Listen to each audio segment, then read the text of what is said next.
Testing, I'm gonna come watch this thing now. Do do do do do do do. Testing, 1, 2, 3. Testing, testing, 1, 2, 3. Da da da ba ba ba. Whiskey.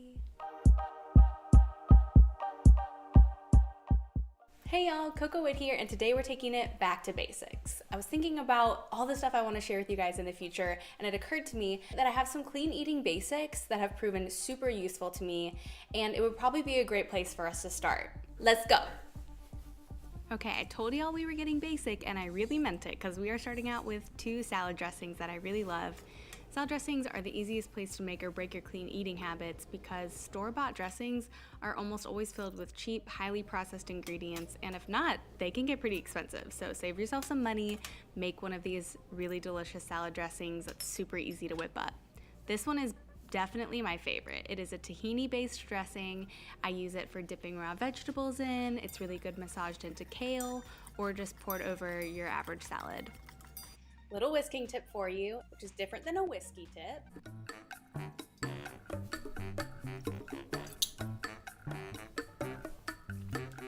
If you're gonna be whisking and you need one hand for streaming and the other for whisking, just grab a kitchen towel, get it kind of tightly wound, and then make a circle out of it and nest the bowl in this little towel.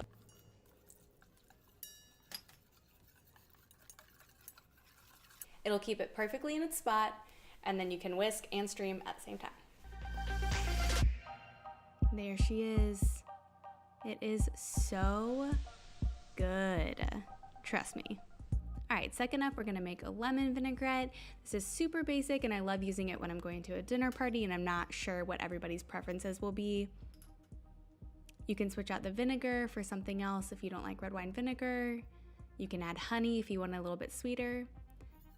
Well, okay, this would have been an awesome opportunity to use the whisking trick I literally just taught you, but that's okay. This one's hard to mess up.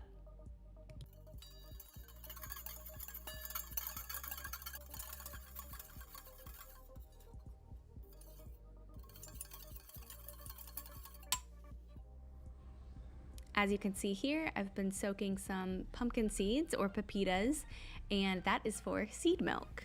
This is 1 cup of pepitas, and it'll be added to 3 cups of filtered water. Whatever your reason is for not drinking dairy milk, whether it is because of an intolerance or because you're just trying to eat more plant-based foods, making your own nut and seed milks is super easy and helps cut out some of those preservatives that you accidentally consume even when you're trying to eat healthy. We got another tip. This time it is about homemade nut and seed milks, and this is going to be your best friend. This is a nut milk bag. Don't dwell on the name. Just go to your local health food store and grab one of these. You can also buy them online, and they're gonna strain out the meat from the nuts or the seeds, and then you can use those later in a cracker recipe or something else, and it gives your milk more of a filtered, clean taste. Now, you don't necessarily have to filter your milk, but with things like almond milk, Brazil nut milk, oat milk, it's way better to go ahead and strain it for the cleaner taste. You can keep your homemade nut or seed milk in the fridge for up to 5 days. I wouldn't recommend going much over that, just to keep it as fresh as possible.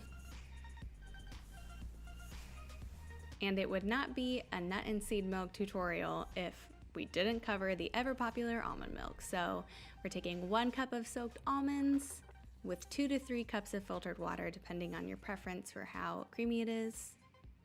And then this is a tip that I was taught by a friend in culinary school. You take the filtered almond milk and put it back in the blender with soaked raw cashews and a date. It makes it super creamy and delicious. Just make sure you weren't planning on using it for any savory recipes. Soft-boiled eggs are something that I eat almost every single morning. They're so easy and they're hands-off, which means you can focus on other aspects of your breakfast. Just bring water to next to a boil, put the eggs in there for 6.5 to 7 minutes, and let them go. Then I take them out and I like to run them under cold water, just to take the heat off a little bit, and then I just tap them until they are completely covered in cracks. I promise this really makes it easy. Then you just run that baby under some gentle cold water, and guess what? The shell peels right off.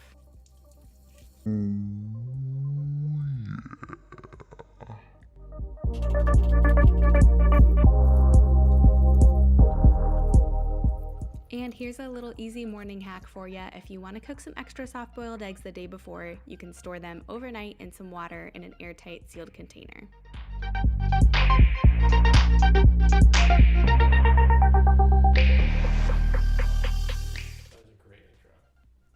That'll splice together. I'm not stopping. You can just keep going.